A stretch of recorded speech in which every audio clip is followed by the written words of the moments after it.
otros bailaban. Por eso lo interesante del barroco era que dio unos músicos excepcionales, porque el músico era el que era capaz de callar toda esa algarabía que estaba enfrentando, ¿cierto? Entonces cuando un Vivaldi sonó y todos se callaron, y el que vendía la vaca dejó de vender la vaca, y el que vendía chorizos pues dijo, espérate un segundo, yo oigo a este señor tal cosa. Ahí claro, los músicos eran excepcionales, eran completamente excepcionales. Pero lo lindo de las danzas barrocas es que se comenzaron a dar en la misma calle y en los mismos barrios, ¿no? Por ejemplo, los conquistadores que llegaron a América bailaban, ¿cierto? Ellos mismos bailaban, a pesar de que no tenían muchas referencias musicales, pero encontraron en la calle un espacio, como hoy en día, por ejemplo, en la costa o en los barrios populares de Medellín. En un momento dado se armó una fiesta y la gente salía a bailar a la calle. Porque, a ver, ahí hay una cosa que es muy interesante. Aristóteles decía que la polis solamente podía estar constituida por amigos. Y los amigos, como son aquellos que tienen puntos de encuentro, pero no puntos de encuentro porque nos tomamos un tinto o porque bailamos juntos, ¿no? Pues son conocidos, cualquiera. Un amigo es el que se encuentra en la razón, en la sinrazón, en la diferencia, en el proyecto, en la alegría, ¿cierto? Por eso las fiestas son tan importantes, porque una fiesta debe ser muy alegre, por eso tienen bailes las fiestas, porque la alegría de quien da la fiesta debe ser contagiosa, se debe contagiar a todos los invitados.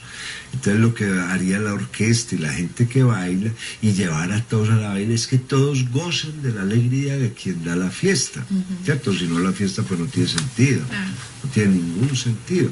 Entonces en el barroco la gente sale a las calles y se encuentra porque está alegre, porque está compartiendo la alegría. Entonces se cumple como parte de la primera premisa de Aristóteles, una polis compuesta por amigos. O sea, tenemos motivos para encontrarnos, y un motivo de encuentro es que estamos alegres, y al estar alegres danzamos. Y por eso es que ahora las grandes ciudades intentan hacer festivales precisamente para promover eso. Sí, claro, incluso cuando se legitima el carnaval y todas estas fiestas que van apareciendo por ahí, es tratando de rescatar la polis compuesta por amigos, ¿cierto? Y uno de los encuentros importantes es el de la alegría. Obviamente también está el de la tristeza, pero en el mundo de la danza, obviamente por lo común es una danza alegre. Obviamente ya el mundo de la ópera y del ballet ofrecen ya danzas tristes, danzas muy rituales, donde también se está haciendo una alegoría a la muerte, al que se va, a los movimientos que ya no tendrá, pero que se pueden manifestar a través del cuerpo.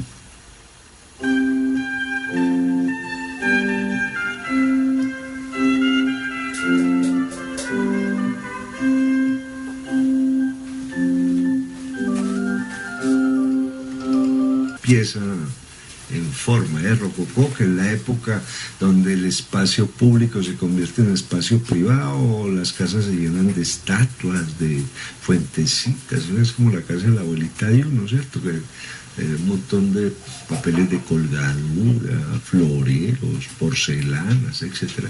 Pero ahí ya es importante danzar, es tremendamente importante danzar.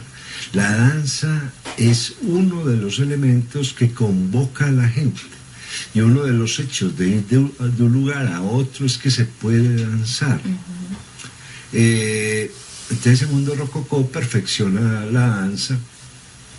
Luego viene la Revolución Francesa, etcétera, donde la gente danza pues de manera macabra, ¿cierto? Porque también van a danzar celebrando que guillotinaron a Luis XVI, a María Antonieta, pues también se dan ese tipo de danzas. Casi que una danza de la muerte. Y macabras, ¿cierto? Horrorosas. Pero después de todo este mundo de las revoluciones, se va a dar una de las formas, se van a dar 3 formas de danza tremendas. Ahí es donde Viena cumple un papel muy importante. los valses de Viena, los valses para el emperador, que eran valses populares. O sea, lo que hacen los hermanos de Strauss es producir una serie de valses para que la gente los baile en los parques, ¿cierto? Que además sería maravilloso, por ejemplo, que uno pudiera irse ahora para tal parque, van a tocar allá tal orquesta y bailamos todo en el parque y terminó la orquesta y nos vamos. Era lo que sucedía con el mundo de Viena. No son valses privados, son valses populares, valses de la calle, valses del parque, donde se celebra con los valses la llegada de la primavera, los primeros días del verano, las fiestas en honor a un hijo del emperador, etcétera, ¿cierto? Y cuando uno analiza bien esos valses, tiene mucha música popular, mucho sentido popular, ¿cierto? Por eso se hacen valses a un río que todos conocen, ¿cierto? El río Danubio, etcétera.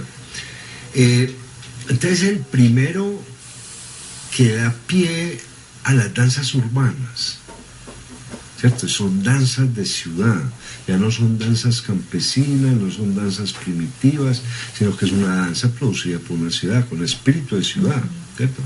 Luego viene una danza tríptica, muy criticada al principio, pero hoy en día una gran danza, que es el tango, ¿cierto? Cuando el tango comienza a darse en los suburbios, se da primero ese tango tocado por hombres negros que vienen de Montevideo y se van insertando en la Argentina. Luego lo acompaña otra forma tanguera que sería la milonga, y a este par de bailes, ¿cierto? Aparece ya un danzón negro muy lindo que también se integra a ese mundo que es el candombe. Entonces, cuando ese mundo de danza urbana compuesto por tango, milonga y candombe van a aceptar como invitado al valsecito criollo, ¿cierto? Y es muy bello porque ese tipo de danza es el que hace que los inmigrantes se conozcan, se convocan. Los barrios de Buenos Aires siempre tienen un club. Por eso hay tanto equipo de fútbol en Buenos Aires, por eso hay tan buenos tenistas, porque no importa si el barrio es popular o no es popular, siempre hay un club. Y en el club se danza. Y entonces, en el momento en que se danza, la gente adquiere la posición de ciudadano, que es una cosa, por ejemplo, que nosotros a veces hemos perdido. Y es como, yo me acuerdo una vez que iba por una calle de Barcelona, entonces venía como un montón de gente, de repente paran, se cogen de la mano y empezaron a bailar, ¿cierto? Un montón de gente se tomó de la mano y empezó a bailar, y estaban bailando una sardana, la sardana, que es muy lenta, muy complicada de bailar, pero no sintieron la necesidad de bailar. La ciudad los convocó a eso, el espacio era propicio, ¿cierto? Porque, por ejemplo, uno ve que hoy en día hay mucha gente que baila, pues tiene que emborrachar, sí. Entonces ya no baila, no, que hay que arrastrarlo, sí. ¿Cierto? Se pierde la noción de la danza. En tanto que cuando uno lee estas historias del tango y todo, las orquestas de tango tocaban todo el día. Eso era pobrecitos, hoy en día eso se llama freelance, pero esta gente salía corriendo de un lugar para otro, porque habían salones, pongamos salones de té, por eso se llaman salones de té. Eso no era para tomar té, era también para ir a bailar. Entonces había gente que bailaba a las 2 de la tarde, a las 3 de la tarde, a las 4 de la tarde, ¿cierto? No esperaban la noche, porque necesitaban bailar, ¿cierto? Aquí en Belén hay un sitio que se llama el Club de los Tranquilos. Sí. Y es eso, ¿cierto? Es eso, hay gente que necesita tomarse una Coca-Cola, bailar 2 piezas y sigue para la casa y no pasó nada, pero se sintió vivo, ¿cierto? Se sintió completamente vivo. Entonces el tango ya empieza a crear figuras hasta convertirse en lo que hoy en día es el tango moderno, que es prácticamente el abanderado de la danza moderna en este momento. Y después viene la danza, los grupos africanos le colaboraron mucho al mundo de la danza, porque a través del movimiento que tienen estas personas de la África, del golpe de los tambores, de los ritmos veloces, impusieron un montón de ritmos en el Caribe. Y entonces el Caribe ha sido de pronto una de las zonas más bailadoras del Nuevo Mundo, ¿cierto? Donde más se ha bailado, porque además los ritmos del Caribe son muy variados. Del Caribe y del Pacífico. En el Pacífico nos vamos a encontrar danzas delirantes como el mapalé, por ejemplo, o danzas muy acompasadas en el mismo Pacífico, como los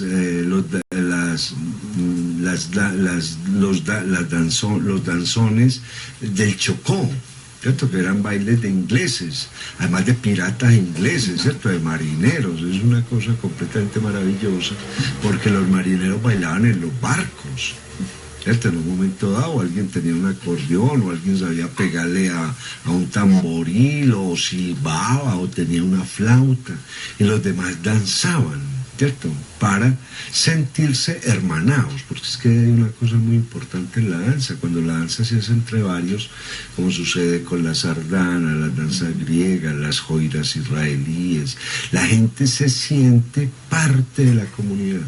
Son danzas comunitarias. Entonces los piratas bailaban, pues eran hermanos en el mundo de los piratas, los bucaneros, todo, ¿cierto? Pues los corsarios, toda esta gente que es muy interesante. Entonces el Caribe va, entonces eso como en el Pacífico, ¿cierto? Y se van a dar también las danzas andinas, que si bien son un poquito tristonas, tienen unas danzas muy interesantes como los carnavalitos, ¿cierto? Que también son danzas más de origen religioso que otra cosa. Pero en el Caribe van a aparecer danzas, la cumbia, el porro, muy importantes, tremendamente importantes, porque son danzas producidas con instrumentos del Caribe, como la flauta de millo, por ejemplo.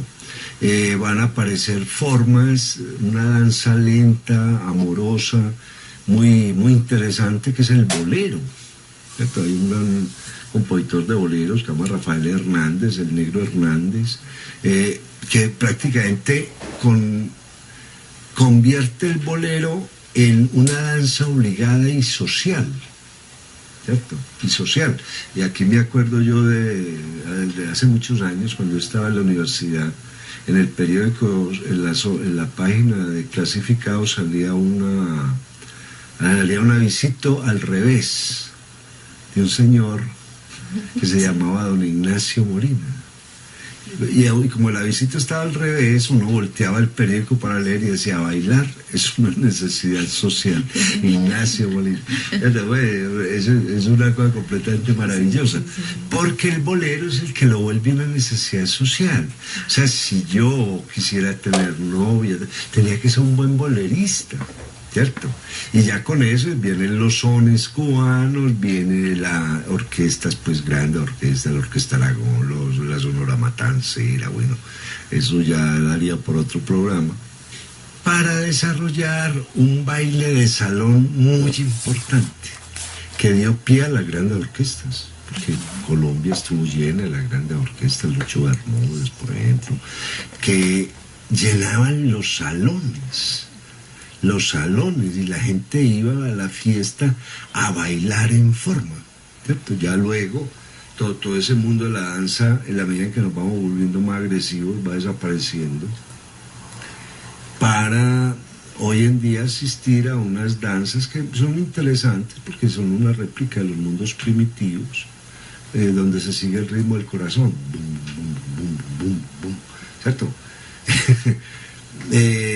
Donde quien danza está muy encerrado en sí mismo, ya no está copiando la naturaleza, sino los propios sonidos de su cuerpo, que es diría yo, el estado más triste de la danza, porque prácticamente, ¿por qué se movió el hombre? ¿Por qué hubo la danza religiosa? ¿Por qué hubo la danza cortesana? ¿Por qué hubo la danza de agradabilidad? Para salirme del cuerpo, ¿cierto? Era el cuerpo por fuera el que iba creando las figuras, siguiendo las melodías, pero hoy en día, cuando nos analicen dentro de 500 años, se van a hacer muchas preguntas esos que están haciendo la investigación, esta gente que le pasó, cómo no fue capaz de desarrollar unas danzas y venían muy bien, ¿cierto? Por eso, claro que aquí hago una salvedad, sobrevive el ballet, sobrevive el tango, de pronto como la vanguardia mucho más fuerte, sobreviven el jazz, que a la gente hace bobby jazz, pero el jazz, como dice Mrs. Morris, la premio Nobel norteamericana, el jazz es para danzar, ¿cierto? El jazz no se puede oír, el jazz se tiene que sentir, se siente la danza. Entonces, pues mire, por ejemplo, un hombre que creó muchos problemas con la danza porque lo acusaban de pornografía y todo, no sé qué, Elvis Presley, ¿cierto? Pero Elvis Presley lo único que hizo fue copiar los movimientos de los barrios negros de Alabama, ¿cierto? Y a partir de ahí nació esos movimientos del rock muy, muy agresivos. Obviamente era la danza del excluido, la danza del señalado, etcétera, etcétera.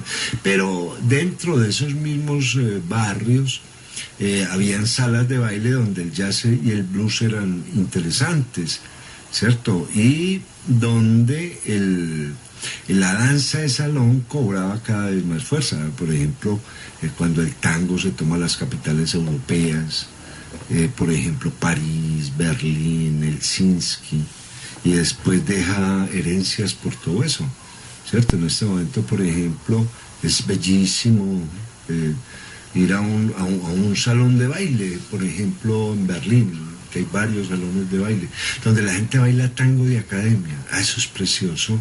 Entonces la gente va, nadie se conoce. Y de repente todos bailan, se toman la copa de vino que le dan a uno en la entrada, con el pago de la entrada, y después va. Pues eso es maravilloso. Hay gente que no para de bailar, que está feliz porque está practicando todos los pasos que le enseñaban en la academia, que no está equivocando. Ahora, yo creo que para sintetizar, ¿qué es danzar? Yo me ajustaría mucho a una definición que se da de tango. ¿Qué es el tango? Caminar. ¿Qué es la danza? Caminar, ¿cierto? Y eso reduciría o crearía el espacio natural de la danza. Estoy caminando, simplemente que estoy caminando copiando la naturaleza, como haría un niño, ¿cierto? Porque los niños cada rato, papá, estoy caminando como un perro, papá, estoy caminando, ¿cierto? Entonces a partir de ahí, claro, es ese movimiento que se da cuando estoy en contacto con la naturaleza, porque la entiendo, porque sé cómo se mueve, porque sé qué dirección tiene, porque encuentro en el movimiento una expresión de la belleza. Y eso es lo que justificaría la danza. Memo, cuando usted mencionaba hace unos minutos las danzas que ya no existen, una de ellas es la danza guerrera. Sería muy raro hoy en día ver los ejércitos danzando antes de enfrentar la batalla. Sería raro, pero lo hacen. Pues lo interesante es que lo hacen. Hay un libro de Robert Graves que se llama Contra Todo. ¿Qué les sucede a los muchachos que van a la guerra? Los muchachos que van a la guerra saben que van a morir. Y a partir de ahí recuperan todos los ritos ancestrales. Entonces lo que uno no ve, lo hace el soldado, lo hace. Entonces en los libros de Curcio Malaparte sobre la Segunda Guerra Mundial, que son la presencia de los norteamericanos en Italia, es terrible lo que hacen estos muchachos, y dentro de eso que hacen, danzan para la guerra. Entonces es muy interesante, porque la danza me llena de vida y me llena de valor. Entonces lo que haría un soldado moderno es, él sabe, pues que, por ejemplo, en Vietnam, para ir más cerca, para estar como de la época actual, los pilotos norteamericanos se drogaban manejando los aviones para oír a los Beatles y danzar. Claro, y se estrellaban y el piloto iba danzando. ¿cierto? Porque el miedo, el terror. Entonces, frente a lo peor, el hombre danza. Y esa es la gran metáfora de la película de Sorba el Griego. Cuando se cae todo y ahora ¿qué hacemos? Fracasamos, bailemos, empecemos otra vez. O sea, es casi que imposible quitarle al hombre digamos, esa comunicación que es capaz de crear entre lo existente y él a través de la danza. Es muy difícil. Por eso alguien que no danza, yo creo que habría que enseñarle, porque tiene un faltante muy grande y es que no es capaz de sentir el movimiento. Cuando usted hizo el recuento histórico de la danza, no mencionó a los egipcios. No hay registros de que los egipcios hubieran sido danzarines. Seguro, aunque los egipcios pues como se dedicaban a los muertos y quedaron presos prácticamente de unas mismas costumbres durante 3000 años, seguramente danzaban, pero no era lo esencial, porque fue una sociedad que se dedicó más al mundo de los muertos que de los vivos.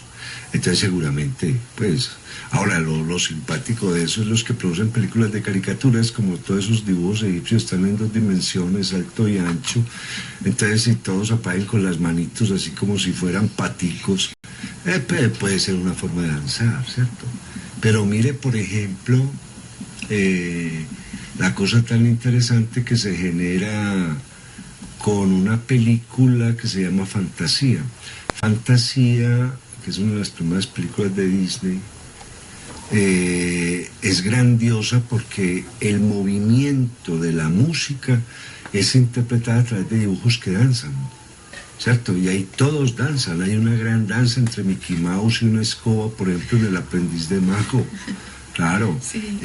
Hay una enorme danza de los hipopótamos, o sea, unas cosas preciosas, o sea, buscándole movimiento a, digamos, absurdos, o lo que uno nunca creería, un hipopótamo danzando, pues como muy difícil, o un avestruz, pero le encontraron la armonía y danzaron los hipopótamos y danzaron las avestruces, porque es seguir el sonido.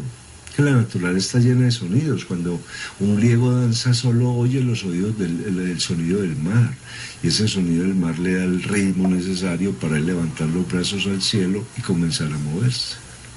Usted mencionó que al principio la danza no tenía música, y hoy sería rarísimo que alguien estuviera danzando sin música. Sí, no. Hay una película preciosa que se llama Caminando bajo la lluvia. Una de las danzas más lindas que se han hecho bajo de un aguacero, ahora que está lloviendo tanto, ¿cierto? Y debajo de un paraguas. Claro, él se imaginó la música. Lo que pasa es que nosotros, al no estar satisfechos del otro, hemos desarrollado una agresividad miedosa, pero no hay cosa más linda. Por ejemplo, cuando uno se siente querido, dicen que lo quieren, sale uno y danza sin necesidad de música, claro, pero es que dentro de todas estas barreras que nos estamos poniendo, ya nos estamos quedando con los zapatos más pesados del mundo, pero si nos sintiéramos en capacidad de querer más, danzaríamos más. Es que me acabo de acordar de una canción, una salsa que dice: los zapatos de Manacho son de cartón, ¿cierto? Pero Manacho es eso que era Tazarín, y de un tango que dice: sacarle viruta al piso. Claro, porque está estrenando botines. O sea, es eso, la danza como elemento necesario para sentirnos vivos. Amigos oyentes de Radio Bolivariana, así hemos llegado al final de una nueva emisión del programa La Otra Historia con el profesor José Guillermo Ángel Memo Ángel, quien hoy ha estado hablando sobre la danza y el baile. La música de este programa